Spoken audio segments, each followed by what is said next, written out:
Namaskar. Let me start.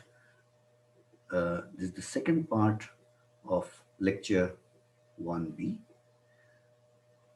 The 1B lecture itself was becoming a lot more than 1 hour, so I thought I'll have a short part B. In this, we'll worry about second derivatives. In elementary calculus, of course, you have done second derivatives, d square f by dx square. But here we have done three different kinds of differentials. Okay, gradient, divergence, and curl. So what does second derivative really mean? So we take that up, and why is it important? So we have learned about the second derivative, okay? Uh, First derivative in gradient, which is grad of dt is the scalar, divergence, which is of a vector function, and curl of a vector function. Now the question that arises, what about combining them to get second derivatives? Do they make sense? Or which ones make sense? That's a more relevant question. Are they useful? That's the question that we'll ask. Um, so second derivative, before I go there, there are two null results which are very important for us. In fact, very crucial to this course. Okay.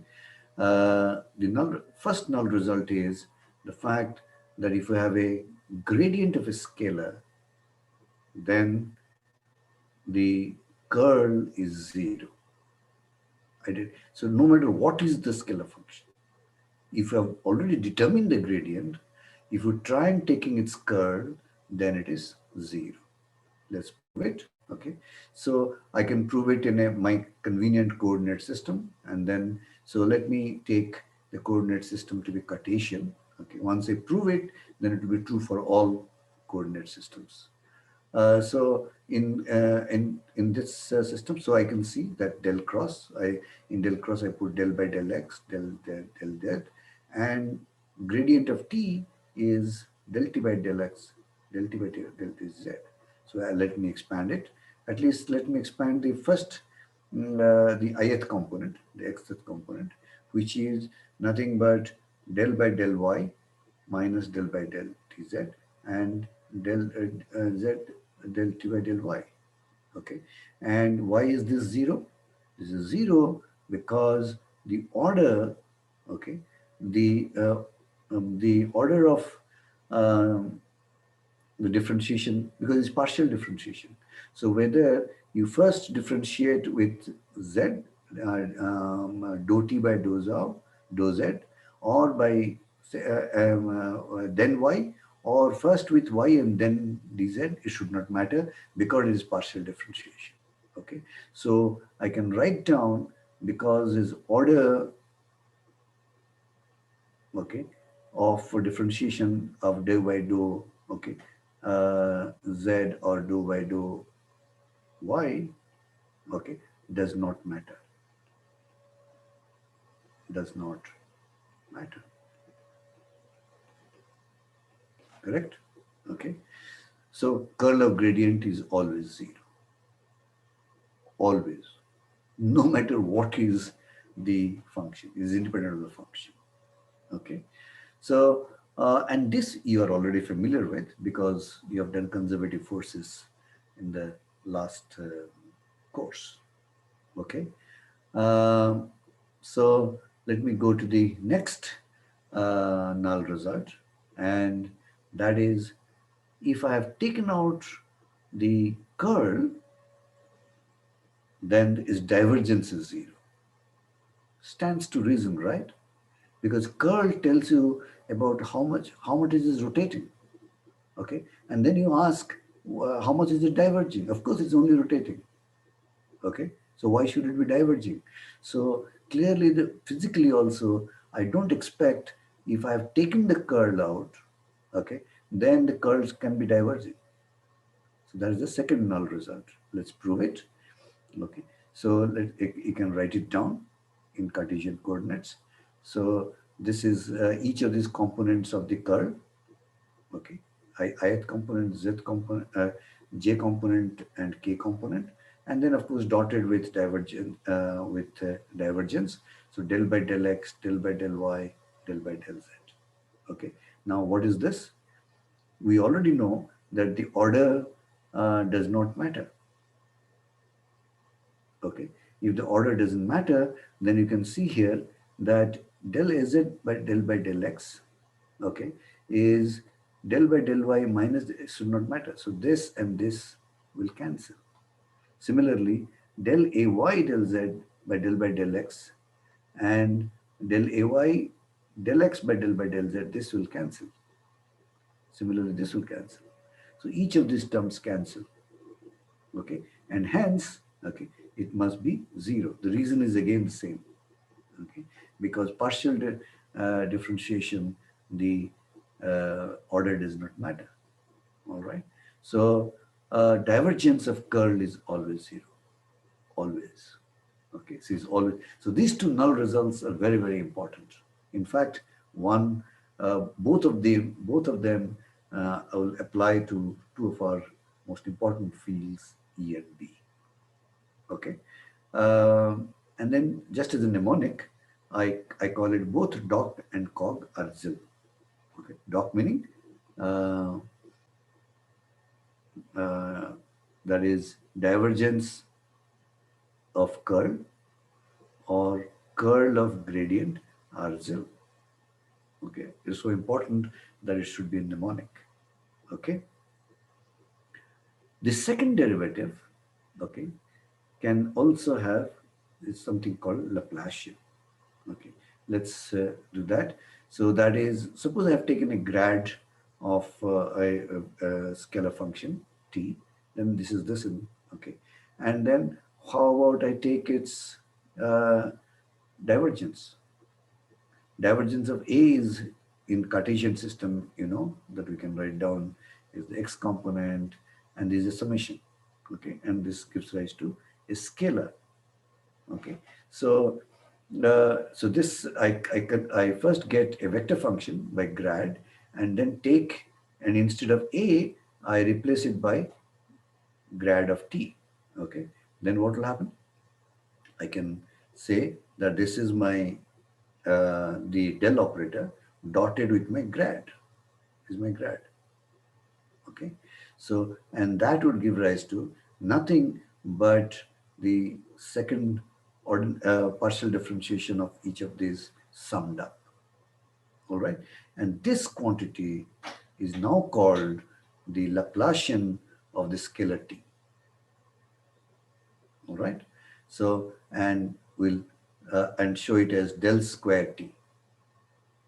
Extremely important in this quantity. Okay, so this is the Laplacian of a scalar field. Are there other possibilities? So let's look at all the possibilities of second derivative. That is, if I have a gradient, can I take its gradient? No, because gradient would require a scalar. But if I've already taken gradient in the first derivative, then it's a vector function, and I can't take a gradient of a vector function, and hence this is not a valid operation. If I have a divergence, then of course I get a scalar or divergence, and hence I can talk about its gradient. Okay. In fact, this is a valid definition. But curl of a vector function will give you a vector function, and hence I cannot use gradient. So in this, a gradient, the only second derivative that is really survives is the gradient of the divergence. All right, let's go to the divergence. Then we just saw that divergence of a gradient is the Laplacian. And I said it's important, so it is okay. And divergence of divergence cannot happen because divergence itself is give rise to a scalar. Okay, and hence I cannot take its divergence. And we've already seen that divergence of a curl, doc, is zero. Okay. Now what about curl? We already know that curl of a gradient, cog, C-O-G, curl of a gradient is zero. We just proved that. And you cannot have a curl of a divergence because divergence gives rise to a scalar. and you can't find out curl of a scalar field. All right, and of course curl of curl is important, and in the there is a product rule.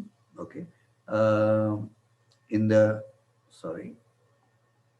Okay, um, so in the product rule, you can find this. Okay, that the this is nothing but can be written down as a the gradient of a divergence, which is already this. Okay, or and a Laplacian. So that is not new. So curl of a curl gives rise to the divergence, the gradient of a divergence minus the uh, Laplacian of the vector. I have talked about Laplacian of a scalar field. What do I mean by Laplacian of a vector function? It only means, okay, that each of these its Cartesian components follow is this.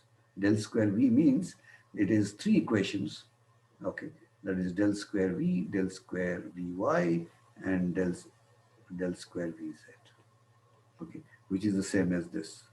So we write this in three different components, and we can write this as del square V. Okay, so we've talked about all possibilities, and we see that really there are two new things. Okay, there is one is Laplacian, and one is the gradient of the divergence. This is curl of a curl is a combination of these two.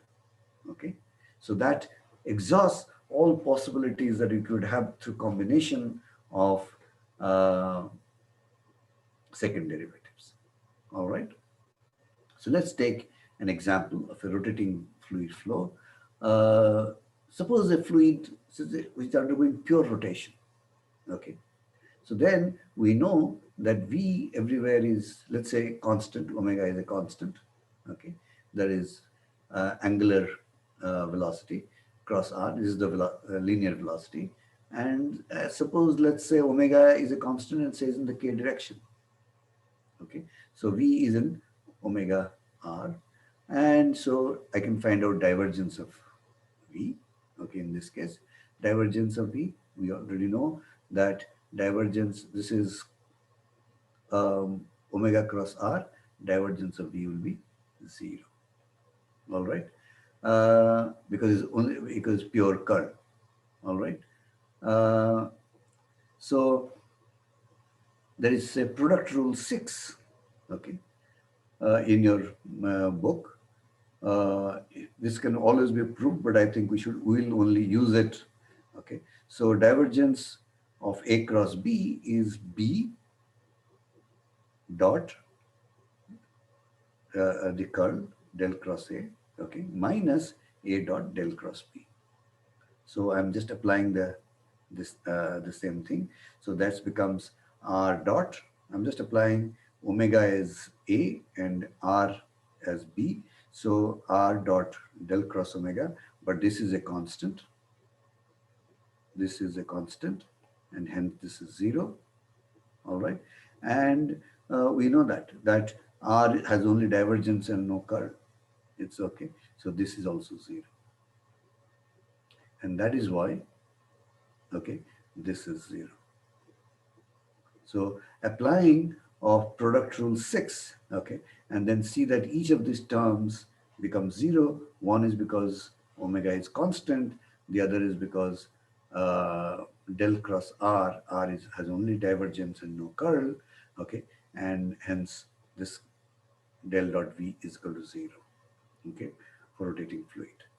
Um, so what about curl for such a thing? Okay, then of course this is del cross omega cross R, and then I apply product rule 8, okay, which is, it is actually four terms, okay, del cross A, del cross B dot, please look up this product rules, okay, you don't have to remember, they will be given if it is required, but we'll look up and apply this whenever required.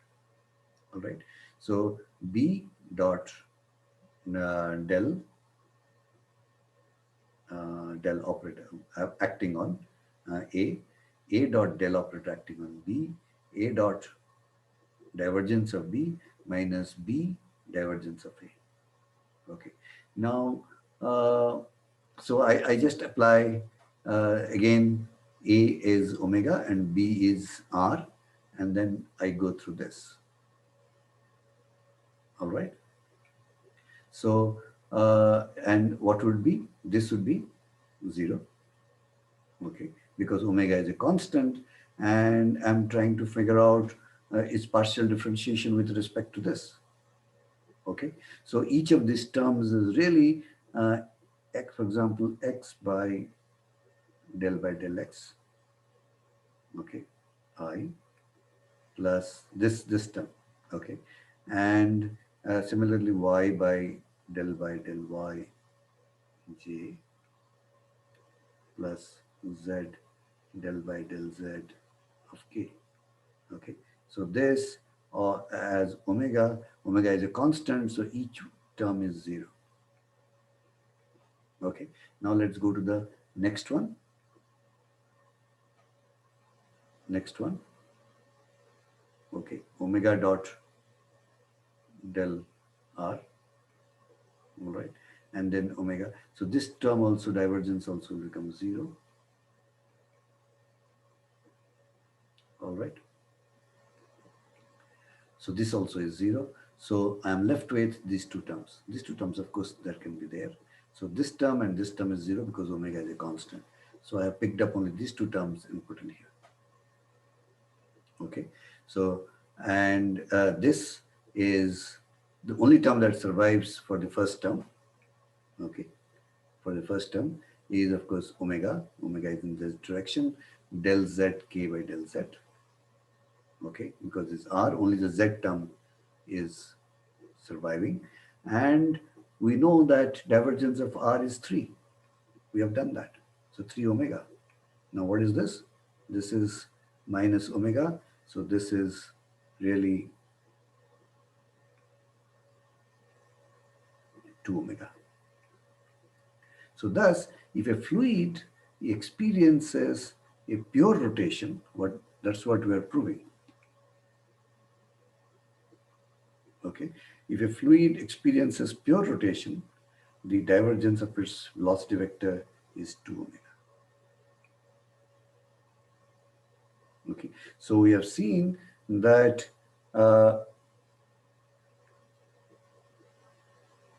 this curl,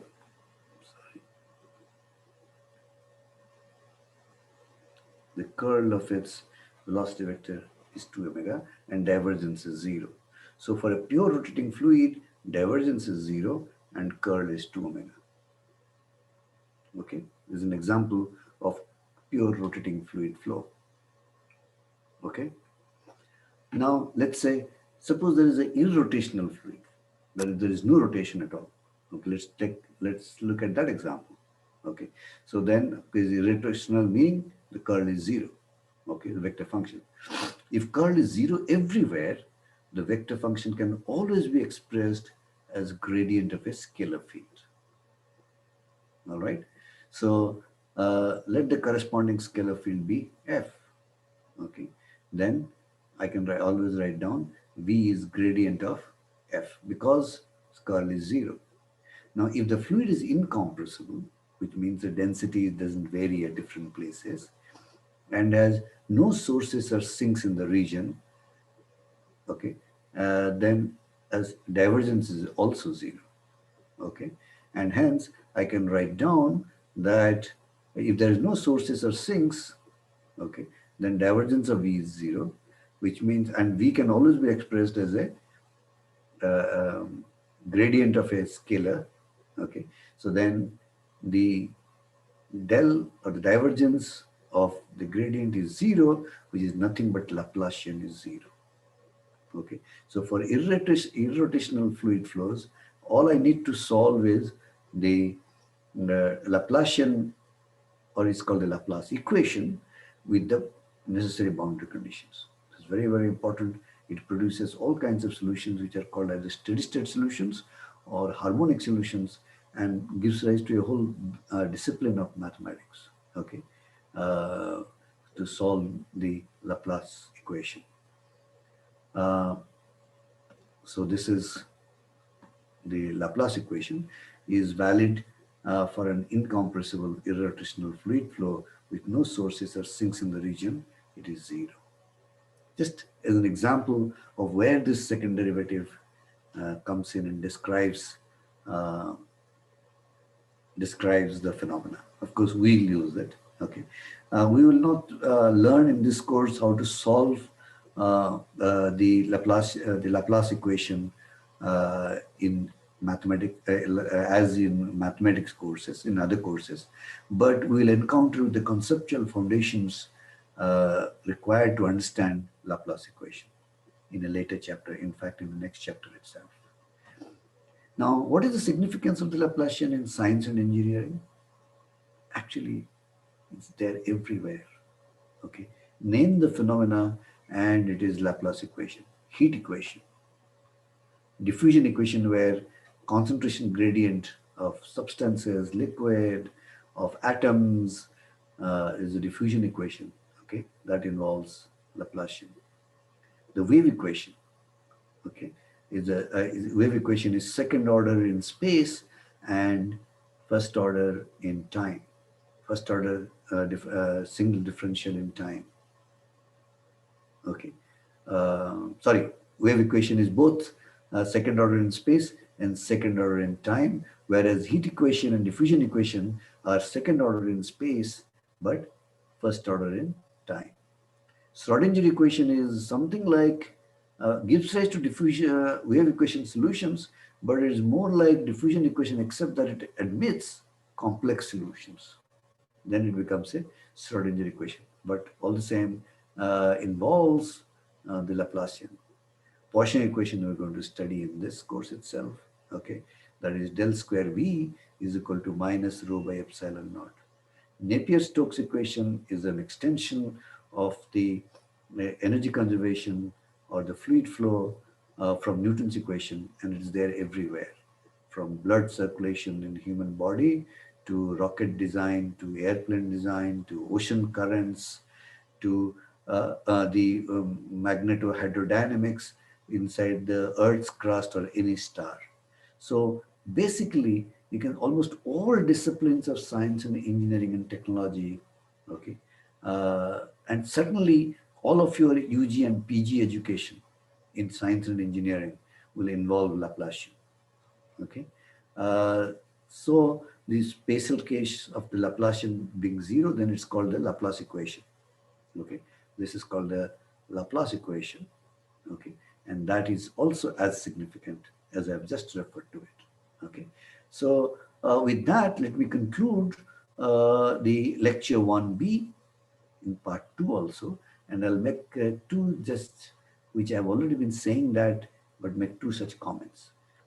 Getting intimate with vector calculus, okay, is absolutely necessary to be able to appreciate the physics and to be able to do well in this course, from both from the grade point of view and from the beauty point of view. Okay, so you should not get lost in the maths, but maths is essential to get at the physics.